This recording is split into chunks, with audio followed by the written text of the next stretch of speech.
Chapter 42, All Alone. It was easy to promise self-abnegation when self was wrapped up in another, and heart and soul were purified by a sweet example, but when the helpful voice was silent, the daily lesson over, the beloved presence gone, and nothing remained but loneliness and grief, then Jo found her promise very hard to keep. How could she comfort father and mother, when her own heart ached with a ceaseless longing for her sister? How could she make the house cheerful, when all its light and warmth and beauty seemed to have deserted it when Beth left the old home for the new? And where in all the world could she find some useful, happy work to do, that would take the place of the loving service, which had been its own reward? She tried in a blind, hopeless way to do her duty, secretly rebelling against it all the while, for it seemed unjust that her few joys should be lessened, her burdens made heavier, and life get harder and harder as she toiled along. Some people seemed to get all sunshine, and some all shadow. It was not fair, for she tried more than Amy to be good, but never got any reward, only disappointment, trouble, and hard work.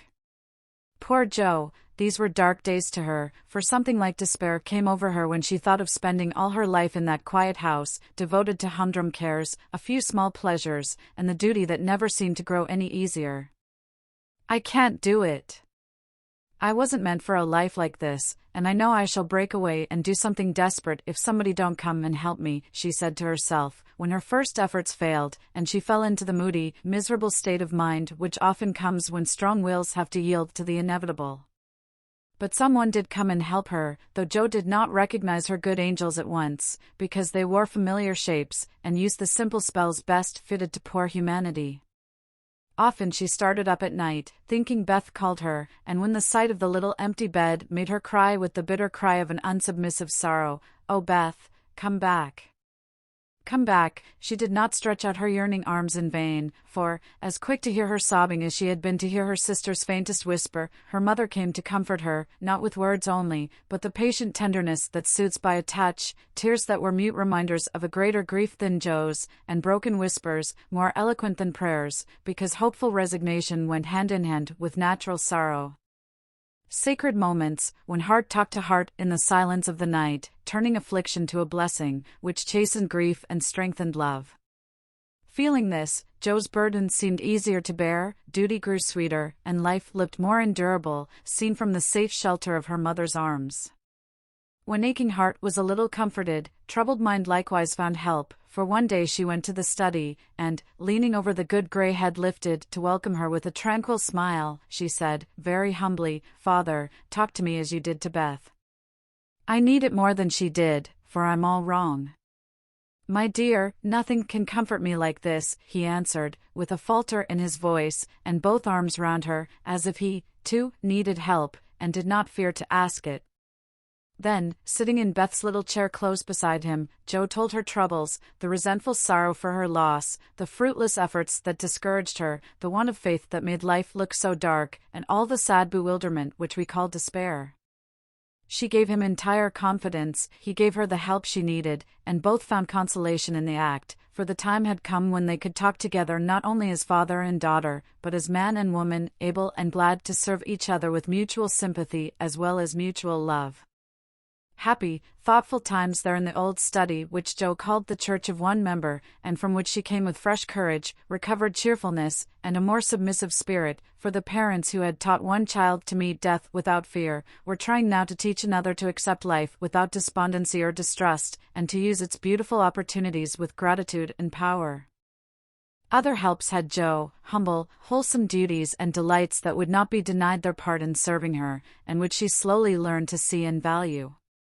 Brooms and dishcloths never could be as distasteful as they once had been, for Beth had presided over both, and something of her housewifely spirit seemed to linger round the little mop and the old brush, that was never thrown away. As she used them, Jo found herself humming the songs Beth used to hum, imitating Beth's orderly ways, and giving the little touches here and there that kept everything fresh and cozy, which was the first step toward making home happy, though she didn't know it, till Hannah said with an approving squeeze of the hand, "You thoughtful creeter, you're determined we shan't miss that dear lammy if you can help it. We don't say much, but we see it, and the Lord will bless you for't, see if he don't." As they sat sewing together, Jo discovered how much improved her sister Meg was, how well she could talk, how much she knew about good, womanly impulses, thoughts, and feelings, how happy she was in husband and children, and how much they were all doing for each other. Marriage is an excellent thing, after all. I wonder if I should blossom out half as well as you have, if I tried it, said Jo, as she constructed a kite for Demi, in the topsy-turvy nursery. It's just what you need to bring out the tender, womanly half of your nature, Jo. You are like a chestnut burr, prickly outside, but silky soft within, and a sweet kernel, if one can only get at it. Love will make you show your heart someday, and then the rough burr will fall off. Frost opens chestnut burrs, ma'am, and it takes a good shake to bring them down. Boys go nutting, and I don't care to be bagged by them, returned Jo, pasting away at the kite which no wind that blows would ever carry up, for Daisy had tied herself on as a bob. Meg laughed, for she was glad to see a glimmer of Jo's old spirit, but she felt it her duty to enforce her opinion by every argument in her power, and the sisterly chats were not wasted, especially as two of Meg's most effective arguments were the babies, whom Jo loved tenderly. Grief is the best opener for some hearts, and Jo's was nearly ready for the bag, a little more sunshine to ripen the nut, then, not a boy's impatient shake, but a man's hand reached up to pick it gently from the burr, and find the kernel sound and sweet. If she had suspected this, she would have shut up tight, and been more prickly than ever. Fortunately she wasn't thinking about herself, so, when the time came, down she dropped. Now, if she had been the heroine of a moral storybook, she ought at this period of her life to have become quite saintly, renounced the world, and gone about doing good in a mortified bonnet, with tracts in her pocket. But, you see, Jo wasn't a heroine, she was only a struggling human girl, like hundreds of others, and she just acted out her nature, being sad, cross, listless, or energetic, as the mood suggested. It's highly virtuous to say we'll be good, but we can't do it all at once, and it takes a long pull, a strong pull, and a pull all together, before some of us even get our feet set in the right way. Jo had got so far, she was learning to do her duty, and to feel unhappy if she did not, but to do it cheerfully, that was another thing. She had often said she wanted to do something splendid, no matter how hard, and now she had her wish, for what could be more beautiful than to devote her life to father and mother, trying to make home as happy to them as they had to her? And, if difficulties were necessary to increase the splendor of the effort, what could be harder for a restless, ambitious girl than to give up her own hopes, plans, and desires, and cheerfully live for others? Providence had taken her at her word. Here was the task, not what she had expected, but better, because self had no part in it. Now, could she do it? She decided that she would try, and, in her first attempt, she found the helps I have suggested. Still another was given her, and she took it, not as a reward, but as a comfort, as Christian took the refreshment afforded by the little arbor where he rested, as he climbed the hill called Difficulty. "Why don't you write? That always used to make you happy," said her mother, once, when the desponding fit overshadowed Jo. "I've no heart to write, and if I had, nobody cares for my things. We do, write something for us, and never mind the rest of the world. Try it, dear, I'm sure it would do you good, and please us very much." Don't believe I can, but Jo got out her desk, and began to overhaul her half-finished manuscripts. An hour afterward her mother peeped in, and there she was, scratching away, with her black pinafore on, and an absorbed expression, which caused Mrs. March to smile, and slip away, well pleased with the success of her suggestion. Jo never knew how it happened, but something got into that story that went straight to the hearts of those who read it, for, when her family had laughed and cried over it, her father sent it, much against her will, to one of the popular magazines, and, to her utter surprise, it was not only paid for, but others requested. Letters from several persons, whose praise was honor, followed the appearance of the little story, newspapers copied it, and strangers as well as friends admired it. For a small thing it was a great success, and Jo was more astonished than when her novel was commended and condemned all at once. "I don't understand it. What can there be in a simple little story like that, to make people praise it so?" she said, quite bewildered. "There is truth in it, Jo, that's the secret. Humor and pathos make it alive, and you have found your style at last." You wrote with no thought of fame or money, and put your heart into it. My daughter, you have had the bitter, now comes the sweet. Do your best, and grow as happy as we are in your success. If there is anything good or true in what I write, it isn't mine. I owe it all to you and Mother and to Beth, said Jo, more touched by her father's words than by any amount of praise from the world. So, taught by love and sorrow, Jo wrote her little stories, and sent them away to make friends for themselves and her, finding it a very charitable world to such humble wanderers, for they were kindly welcomed, and sent home comfortable tokens to their mother, like dutiful children whom good fortune overtakes.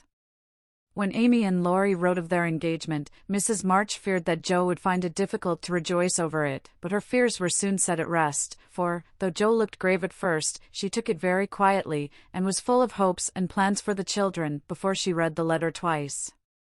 It was a sort of written duet, wherein each glorified the other in lover-like fashion, very pleasant to read and satisfactory to think of, for no one had any objection to make.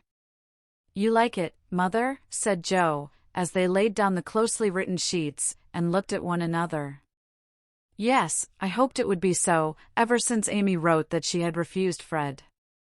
I felt sure then that something better than what you call the mercenary spirit had come over her, and a hint here and there in her letters made me suspect that love and Laurie would win the day. How sharp you are, Marmee, and how silent. You never said a word to me. Mothers have need of sharp eyes and discreet tongues when they have girls to manage. I was half afraid to put the idea into your head, lest you should write and congratulate them before the thing was settled. I'm not the scatterbrain I was, you may trust me. I'm sober and sensible enough for anyone's confidant now. So you are, dear, and I should have made you mine, only I fancied it might pain you to learn that your Teddy loved anyone else. Now, Mother, did you really think I could be so silly and selfish after I'd refused his love, when it was freshest, if not best? I knew you were sincere then, Jo, but lately I have thought that if he came back and asked again, you might, perhaps, feel like giving another answer. Forgive me, dear, I can't help seeing that you are very lonely, and sometimes there is a hungry look in your eyes that goes to my heart, so I fancied that your boy might fill the empty place if he tried now. No, Mother, it is better as it is, and I'm glad Amy has learned to love him. But you are right in one thing, I am lonely, and perhaps if Teddy had tried again, I might have said yes, not because I love him any more, but because I care more to be loved than when he went away. I'm glad of that, Jo, for it shows that you are getting on. There are plenty to love you, so try to be satisfied with father and mother, sisters and brothers, friends and babies, till the best lover of all comes to give you your reward.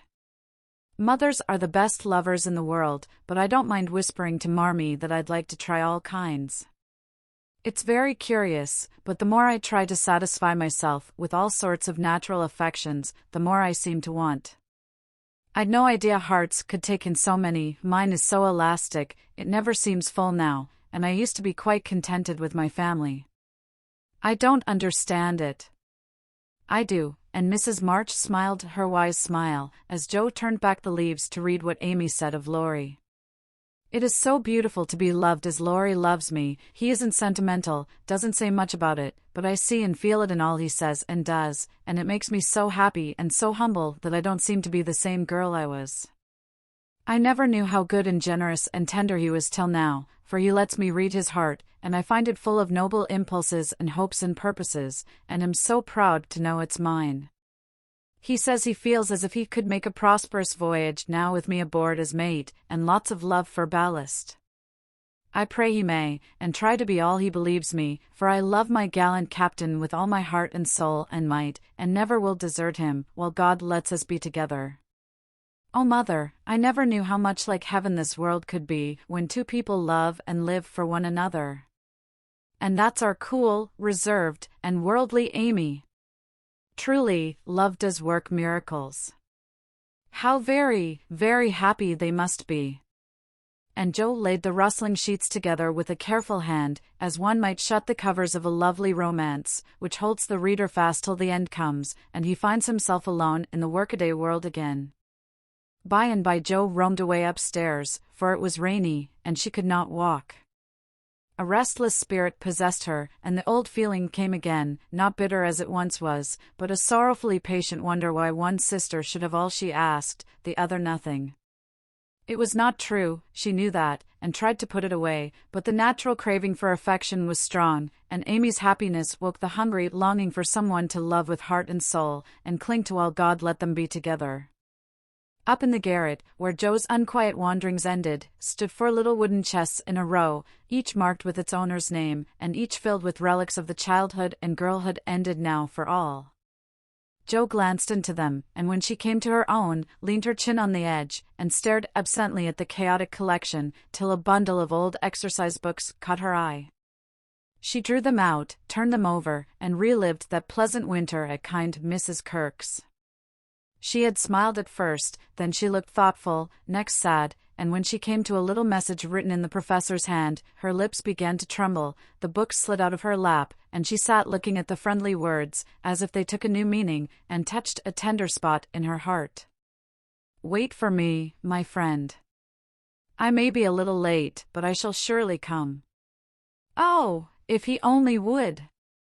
So kind, so good, so patient with me always, my dear old Fritz. I didn't value him half enough when I had him, but now how I should love to see him, for everyone seems going away from me, and I'm all alone. And holding the little paper fast, as if it were a promise yet to be fulfilled, Joe laid her head down on a comfortable rag bag, and cried, as if in opposition to the rain pattering on the roof. Was it all self-pity, loneliness, or low spirits? Or was it the waking up of a sentiment which had bided its time as patiently as its inspirer? Who shall say?